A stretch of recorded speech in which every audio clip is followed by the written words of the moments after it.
ನಮಸ್ತೆ ಸ್ನೇಹಿತರೆ, ಇವತ್ತಿನ ವಿಡಿಯೋದಲ್ಲಿ ಬೀದ್ರ ಪರಳೆನ ಯಾವ ರೀತಿ ಕ್ಲೀನ್ ಮಾಡ್ಕೊಳ್ಳೋದು ಅಂತ ತಿಳಿಸ್ಕೊಡ್ತಿದ್ದೀನಿ. ಮೊದಲಿಗೆ ನಾನಿಲ್ಲಿ ಒಂದು ಕಟ್ಟಲ್ಲಿ ಇದು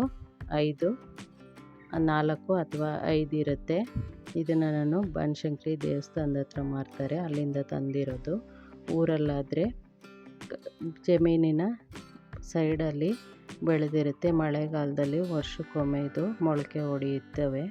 ಆವಾಗ ಕಿತ್ಕೊಬಂದು ಎಳೆಯದಾಗಿರುವಂಥದ್ದನ್ನು ಮೊಳಕೆ ಹೊಡೆದಿರೋದನ್ನು ಬಳಸ್ಕೋಬೋದು.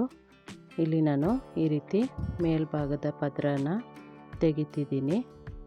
ಈ ರೀತಿ ಮೊದಲಿಗೆ ಮೇಲ್ಭಾಗದ ಪದರನೆಲ್ಲ ತೆಗೆದು ಆನಂತರ ಕಟ್ ಮಾಡುವಾಗ ತರಕಾರಿ ಥರ ಬೇಗ ಕಟ್ಟಾಗಬೇಕು, ಮೆತ್ತಗೆ ಕಟ್ಟಾಗಬೇಕು, ಅದನ್ನು ಮಾತ್ರ ಬಳಸ್ಕೋಬೇಕು.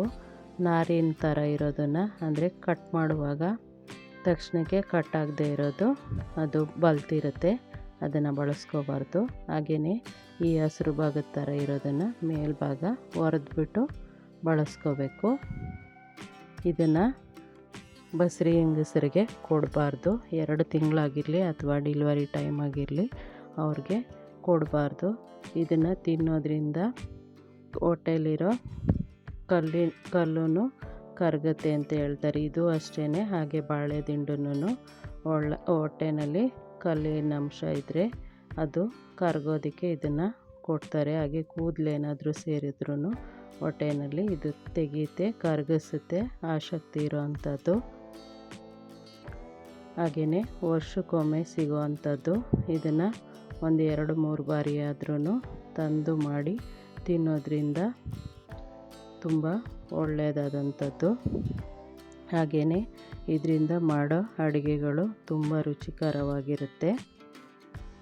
ನೋಡಿ, ಈ ರೀತಿ ಎಲ್ಲನೂ ಕಟ್ ಮಾಡ್ಕೊಳ್ತಿದ್ದೀನಿ. ಇದಕ್ಕೆ ಎಲ್ಲ ಥರದ ಸೊಪ್ಪು, ಹಾಗೆ ಎಲ್ಲ ಥರದ ಕಾಳುಗಳು, ಹಾಗೆಯೇ ಎಲ್ಲ ಥರದ್ದು ತರಕಾರಿಗಳನ್ನೂ ಬಳಸ್ಕೊಂಡು ಮಾಡೋದ್ರಿಂದ ಇದು ಸ್ವಲ್ಪ ತಂಪಾಗಲಿ ಅಂತ ಮಾಡ್ತಾರೆ. ತುಂಬ ಹೀಟಾದಂಥದ್ದು, ಹಾಗೆಯೇ ಆರೋಗ್ಯಕ್ಕೆ ತುಂಬ ಒಳ್ಳೆಯದಾದಂಥದ್ದು. ಗಂಡಸರಿಗಂತೂ ವರ್ಷಕ್ಕೊಮ್ಮೆ ಆದ್ರೂ ಇದನ್ನು ಕೊಡಬೇಕು ಅಂತ ಹೇಳ್ತಾರೆ. ಹಾಗಾಗಿ ನೋಡಿ, ಇವೆಲ್ಲ ಬಲ್ತಿರೋ ಅಂಥದ್ದು ಕಟ್ ಮಾಡೋಕ್ಕಾಗಲ್ಲ. ಇವನ್ನೆಲ್ಲ ತೆಗೆದಿಟ್ಟಿದ್ದೀನಿ. ಇದನ್ನು ಸಾಂಬಾರಿಗಾಗಲಿ ಹಾಗೆಯೇ ಪಲ್ಯಕ್ಕಾಗಲಿ ಬಳಸ್ಕೋಬಾರ್ದು. ಇಷ್ಟೊಂದು ವೇಸ್ಟ್ ಆಗಿದೆ. ಇಷ್ಟನ್ನೆಲ್ಲ ತೆಗೆದು ಕ್ಲೀನ್ ಮಾಡಿಕೊಂಡು ನೀರಲ್ಲಿ ಹಾಕ್ಕೊಂಡಿದ್ದೀವಿ. ಇದನ್ನು 2-3 ದಿನ ಆದ್ರೂ ನೀರಲ್ಲಿಟ್ಟು ಬಳಸ್ಕೋಬೋದು. ಅಂದರೆ ದಿನಕ್ಕೆ 1 ಸರಿ ಆದ್ರೂ ನೀರು ಚೇಂಜ್ ಮಾಡಿದ್ರೆ ಆಗುತ್ತೆ.